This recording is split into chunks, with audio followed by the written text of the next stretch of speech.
नमस्कार।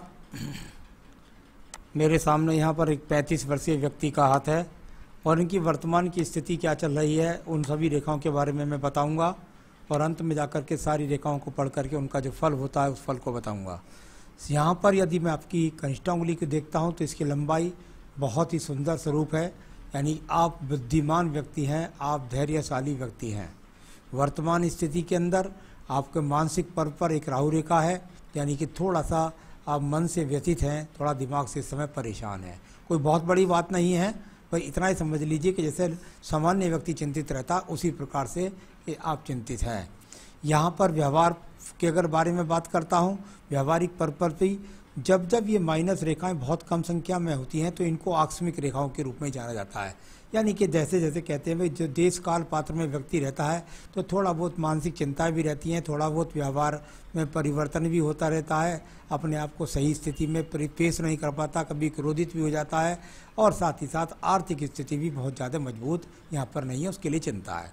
तो यहाँ कुल मिलाकर मैं तो फल को यहाँ पर अच्छा ही कहूँगा, किसी प्रकार से यहाँ पर ज़्यादा किसी भी रोग के संकेत नहीं हैं। बात करते हैं यहाँ पर आपकी उंगली की, और वो है आपकी सूर्य की उंगली। यश मान सम्मान प्राप्त करने के लिए सूर्य की उंगली को जाना जाता है। सूर्य की उंगली पर जब इस प्रकार की रेखाएं हों तो व्यक्ति अपने जीवन के अंदर अपने कार्य क्षेत्र के अंदर संतुष्ट नहीं है, यानी कि ऐसा कह सकते हैं कि व्यवहार के अंदर जो दूसरे लोग हैं, कुछ लोग हो सकता है ज्वेलिस की भावना रखते हों इनसे, या कुछ लोग इनके पद प्रतिष्ठा से नाराज रहते हों, या इनके जो फैसले हैं उनसे नाराज रहते हों। इस तरह के संकेत हैं जिसकी वजह से आपका फर्स्ट पर्व प्रभावित है, जो थोड़ा सा आपको मानसिक टेंशन्स दे सकता है। तो इस प्रकार का है, सम्मान में कोई कमी नहीं आने वाली है। जेलेसिस करने वाले व्यक्ति अपने आप उनकी तो छोड़िएगा, वो तो सब काम में चलता रहता है। आइए बात करते हैं शनि की उंगली के बारे में। शनि की उंगली, और यहाँ पर यदि मैं देखता हूँ तो ये धन के स्रोतों के लिए जानी जाती है। यहाँ पर यदि इस उंगली पर देखता हूँ तो किसी प्रकार की ज़्यादा माइनस रेखा नहीं है, यानी कुल मिलाकर के जब वो स्थिति होती है कि व्यक्ति मुझे अपना हाथ दिखलाता है तो मैं उसकी उंगलियों के द्वारा देखता हूँ कि स्वास्थ्य की स्थिति को। यहाँ से स्वास्थ्य की स्थिति पूरी तरीके से मजबूत है। व्यक्ति राजनीतिक खबरों में रुचि रखता है, थोड़ा बहुत स्पोर्ट्स में भी रुचि रखता है। कुल मिलाकर शनि की 7.5 ढैया ज़्यादा प्रभाव नहीं डालने वाली है। और यहाँ पर व्यक्ति के पास यदि मैं बात करता हूँ तो बहुत ज़्यादा सहयोगात्मक धन की रेखा नहीं है, लेकिन माइनस रेखा नहीं है, तो व्यक्ति पर ज़्यादा कर्ज का प्रभाव भी नहीं है। अब बात करता हूँ मैं आपके यहाँ पर बृहस्पति की उंगली के बारे में। बृहस्पति की उंगली, और यहाँ पर कुल मिलाकर संतान के प्रति चिंता रखने वाली रेखाएं, और ये पत्नी के साथ में तू मैं वाले संबंध की रेखाएं, यानी कुल मिलाकर पत्नी के साथ तू मैं के संबंध को भी दिखलाई देते हैं। और यहाँ पर आप देखें तो धन के जो आगमन है वो आगमन खर्च के रूप में ज़्यादा प्रतीत होते हैं। बात करता हूँ आपके पास में बुध रेखाओं के बारे में। बुध का पर्वत यहाँ पर दब गया। आगमन है धन का, परंतु पर्वत गया दब। एक हिस्सा उठा हुआ, एक हिस्सा दबा हुआ, यानी व्यक्ति के जीवन के अंदर धन के आने से पहले जाने के आगमन, धन के आने से पहले जाने के रास्ते व्यक्ति के जीवन के अंदर बने रहते हैं। व्यक्ति कुल मिलाकर धन तो प्राप्त करता है, लेकिन वो उसको पूरा नहीं पड़ता, उसके खर्चे उससे पूरे नहीं पड़ते। इस प्रकार का दबा हुआ पर्वत है। अगर ये पर्वत दबा हुआ ना होता थोड़ा सा तो आपको अच्छे संकेत मिल जाते। आइए बात करता हूँ इसके बाद में आपके यहाँ पर मैं सूर्य पर्व के बारे में। सूर्य का पर्व आपके जीवन में तय करता है आप कितनी उन्नति प्राप्त करेंगे, कितनी आप अपने जीवन में प्रगति प्राप्त करेंगे। कुल मिलाकर नीचे से ट्रायंगल बन गया है, थोड़ा सा सम्मानजनक पद मिल जाता है व्यक्ति को। और यहाँ पर ये रेखा अगर सीधी पहुँच जाती, जो नीचे त्रिभुज बनाकर ऊपर सीधी पहुँच जाती, तो व्यक्ति को राज्य सरकार से संबंधित लाभ भी मिल जाता। परंतु यहाँ कार्य क्षेत्र भर में व्यक्ति का सम्मान रहता है और उसमें उसको काफ़ी भागदौड़ का सामना करना पड़ रहा है। अब बात करता हूँ आपके भाग्य पर्व के बारे में। भाग्य का पर्व और मजबूत रेखाओं के साथ में मौजूद है। ये वो रेखाएं हैं जो आपके जीवन में यदि अंत समय तक भी रही तो निश्चित रूप से आप करोड़ों के मालिक बनेंगे। अभी इन रेखाओं का फल सिर्फ और सिर्फ भाग्य रूपी पर्व के रूप में बोला जाएगा कि आपका भाग्य आपका साथ दे रहा है और आप अपने भाग्य के द्वारा अपने जीवन में अपने भरण पोषण और पूरी इच्छाओं को पूर्ति कर पा रहे हैं। मैं यहाँ पर, क्योंकि आपकी उम्र 35 वर्ष है, इसलिए वर्तमान में इसको मैं कह सकता हूँ कि भाग्य आपका साथ दे रहा है। कृपया करके कोई गलत डिसीजन लेकर के अपने पैर पर कुल्हाड़ी ना मारें, मारेंगे भी नहीं, क्योंकि रेखा ठीक है यहाँ पर। आइए बात करते हैं इसके बाद में आपके यहाँ पर सीधा सीधा बृहस्पति पर्व के बारे में। बृहस्पति वर्ग से देखने वाली रेखाएं जब जब शनि पर्व को देखती हैं तो व्यक्ति को पत्नी का सुख सहयोग मिल जाता है। कुल मिलाकर यदि उसका कुछ लाभ उठाना चाहेंगे तो थोड़ा वो साइड में वर्क कर सकती है। कुल मिलाकर ये रेखाएं शनि पर्व को देखती हैं। आप अपने ज्ञान के द्वारा रात दिन चिंतित रहते हैं धन के आगमन के बारे में। खड़ी हुई रेखा नहीं है, इसलिए ईश्वर के प्रति आस्था के लिए वर्तमान में आपको समय नहीं मिल पाता होगा, ऐसा कह सकते हैं। अब बात करते हैं हम आपकी हृदय रेखा के बारे में।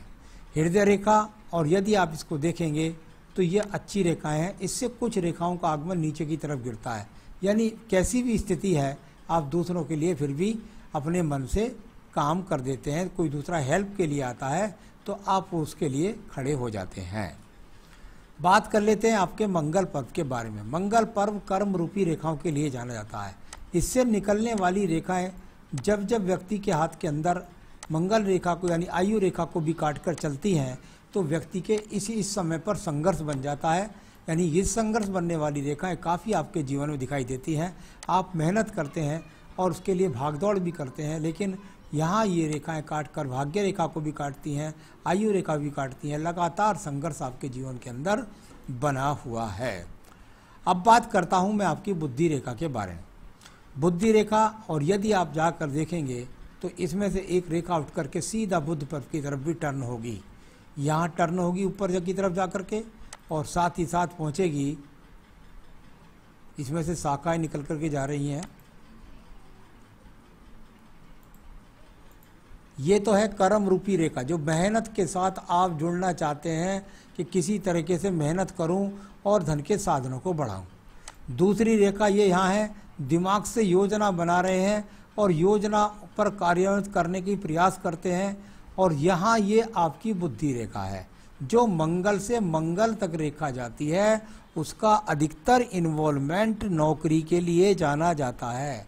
मेहनत कस रेखाएं हैं, शुक्र राहु पर्वत से निकलती हैं, दो रेखाएं मस्तिष्क रेखा के पास से, यानी कि मेहनत का फल नहीं कुल मिल रहा। ये द्वितीय मंगल पर्व का संबंध भी कुल मिलाकर कहलाता है। तो बहुत ज़्यादा यहाँ पर संघर्ष है। द्वितीय मंगल पर्वत पर बहुत सारी रेखाएं हैं। आपकी प्रवृत्ति के अंदर आपको झगड़े झंझट से दूर रहना होगा, साथ ही साथ किसी प्रकार के मुकदमों से बचना होगा। अभी कोई कोर्ट कचहरी का रोग यहाँ पर नहीं लगता है। मैं बात करता हूँ इसके बाद में आपके यहाँ चंद्र पर्वत के बारे में। यहाँ पर तो ये बुद्धि रेखा का संबंध इस तरह लास्ट में दीप सा बना रहा होगा यदि पीछे की तरफ, तो कुल मिलाकर ज़रा डिसीजंस पर मजबूती से ध्यान रखिएगा। ये रेखाएं बहुत ज़्यादा एक दूसरे को काट करके क्रॉस के चिन्ह बना रही हैं, यानी ये वो चीज़ें हैं जो नीचे वाले पर्वत से निकलें तो व्यक्ति के जीवन के अंदर गलत संगत का प्रभाव डाल सकती हैं। लगातार स्मोकिंग कर सकता है व्यक्ति, कभी गलत लोगों के साथ बैठ करके जुआ खेल सकता है, कभी शराब पी सकता है, और कभी कभी ऐसा नहीं होता तो पता लगा सारे दिन व्यक्ति 20 चाय पी जाए, 30 चाय पी जाए, या हर वक्त दिमाग में बस एक ही बात के पीछे जुनून। देखिए, ज़्यादा नोबेल पढ़ना भी एक तरह की बुराई है, ज़्यादा पढ़ना भी एक तरह की बुराई है। किसी ना किसी तरह की बुराई इसी तरीके की आपके पास आने का संपर्क का साधन का प्रयास कर रही है, उससे आपको बचना है। तो चलिए, हो सकता है ये काम आप अध्यापन में करते हो, क्योंकि आपका केतु पर्वत बहुत सुंदर बना हुआ है। यहाँ से निकलने वाली रेखाओं का संबंध बहुत बुद्ध रेखा के रूप में नहीं है। कृपया करके किसी व्यापार के लिए आप प्रयास ना करें। तो ये इस प्रकार का संबंध यहाँ पर दिखाई देता है। तो ये आप संसाधन बनाना चाहते हैं, लेकिन मुझे व्यापार से कहीं से भी लाभ दिखाई देने के योग नहीं है। आइए बात करूँगा उसके बाद में मैं आपके यहाँ पर सीधा पर्वत के बाद शुक्र पर्व के बारे में। शुक्र पर्व संसाधनों का पर्व होता है।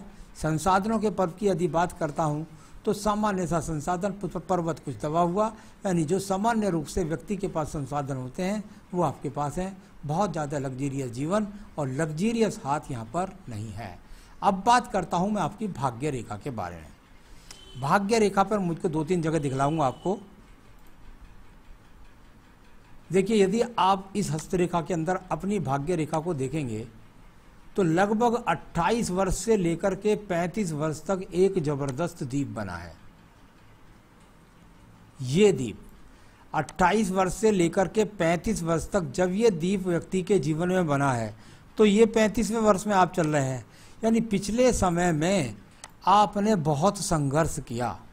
ऐसा भी हो सकता है कि आपने फेरबदल भी नौकरी का कर लिया हो, आप बहुत ज़्यादा अस्थिर रहे होंगे, बहुत ज़्यादा संघर्ष आपके जीवन में रहा होगा, इस प्रकार यहाँ पर बना। लेकिन 35वें वर्ष के बाद या ज़्यादा से ज़्यादा 36वें वर्ष के बाद ये दीप यहाँ पर ख़त्म हो गया है। यानी अगर मैं देखूँ तो ये 36वें वर्ष में आपके ब्लू इंक में बिल्कुल साफ नज़र आ रहा है कि वहाँ पर ये छोड़ रहा है, लेकिन इसकी स्थिति कुछ हल्की है, कुछ मंदी है। इसमें भी एक हल्का सा दीप प्रयास कर रहा है पढ़ने का, तो यानी कि अभी तो मैं उसको दीप नहीं कह सकता, लेकिन गति मंद है। ऐसा संभव हो सकता है कि आने वाले समय में आप अपने इस जॉब को छोड़ करके दूसरे जॉब की तरफ प्रयास करें। तो कुल मिलाकर मेरा कहना यह है कि जॉब यदि आपको दिखा, अगर जॉब ही निकाल दे तो बात दूसरी है, वरना आप बिल्कुल अपनी जगह स्थिर रहिएगा, क्योंकि इसके बाद भी आपको जीवन में संघर्ष दिखाई देता है। कुछ पूजा पाठ करें जिससे मजबूत वो रेखाएं बन करके आपके जीवन में आपका सहयोग करें और आपको किसी समस्या का सामना ना करना पड़े। तो यहाँ इस रेखा ने बहुत आपके पीछे परीक्षा ली है, बहुत संघर्ष रहा आपके जीवन के अंदर, ये स्पष्ट दिखाई पड़ता है। आइए मैं आपकी आयु रेखा पर चलता हूँ। तो भाग्य रेखा है, थोड़ा सा आगे अस्त होने की चांस काफ़ी दिखाई पड़ते हैं। ये रेखाएं 6 से 8 महीने बढ़िया सी बन भी जाती हैं, चिंता की कोई बात नहीं है।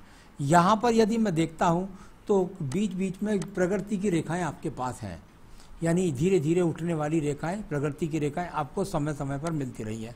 बहुत ज़्यादा लंबी नहीं है, छोटी छोटी है, तो आपके जीवन में छोटी छोटी खुशियाँ आती रहेंगी, बस इसके लिए ही आप जान सकते हैं। तो चलिए, ये आपकी भाग्य रेखा, आयु रेखा, और आयु रेखा जाकर मणिबंध के अंदर तक घुस गई। कुल मिलाकर 80+ की ये आयु रेखा यहाँ पर है, 2 मुखी है, जीवन का अंत सुखमयी होगा। तो इस तरीके से मैंने आपकी सारी हाथ की रेखाओं के बारे में बताया, और संतान रेखाएं आपके हाथ से स्पष्ट मुझे चमक नहीं रही हैं, लेकिन बृहस्पति पर्व सहयोगात्मक है। यहाँ पर नहीं चमकी, यहाँ पर नहीं चमक रही, और यहाँ भी नहीं चमकी है। चलिए कोई बात नहीं है, मैं उसको बताता हूँ। मैं अभी नौकरी में हूँ, व्यवसाय में सफलता मिलेगी कि नहीं? बिल्कुल भी व्यवसाय में जाने का प्रयास ना करें, क्योंकि व्यावसायिक रेखा कहीं भी आपके हाथ के अंदर सपोर्ट नहीं करती है। आपका पैसा जुड़ा हुआ भी डूब जाएगा, फिर आपको पछतावे के अलावा कुछ नहीं मिलेगा। तो कृपया करके नौकरी ही करते रहिए, अभी कहीं भी व्यवसाय की कोई भी ज़रूरत नहीं है। आपने कहा शेयर बाजार में कैसा रहेगा? बिल्कुल अच्छा रहेगा, लेकिन बुद्धि रेखाएं तो अच्छी खड़ी मिल गई, बृहस्पति भी ठीक है, यहाँ से त्रिकाद रेखा का संबंध बना मंगल से भी। लॉन्ग टर्म, इसका मतलब हुआ रोज नहीं, लॉन्ग टर्म के लिए इन्वेस्टमेंट करके इंतजार कीजिए, आपको लाभ मिलेगा। तो लॉन्ग टर्म से शेयर बाजार से लाभ मिलेगा। सफलता कब मिलेगी? 35 वर्ष चल रहा है, जीवन का क्या कभी करोड़ों रुपये बनेगा? देखिए, मैं अगर 55 साल के बाद की रेखाओं को देखता हूं तो वो अपने आप करोड़ों रुपए की रेखाएं हैं, इसमें कोई शक नहीं है। लेकिन आने वाले समय में अभी इस चीज़ को तो आप भूल जाइएगा, क्योंकि अभी आपके जीवन के अंदर संघर्ष है, और स्थिरता के साथ प्यार से नौकरी करते रहिएगा।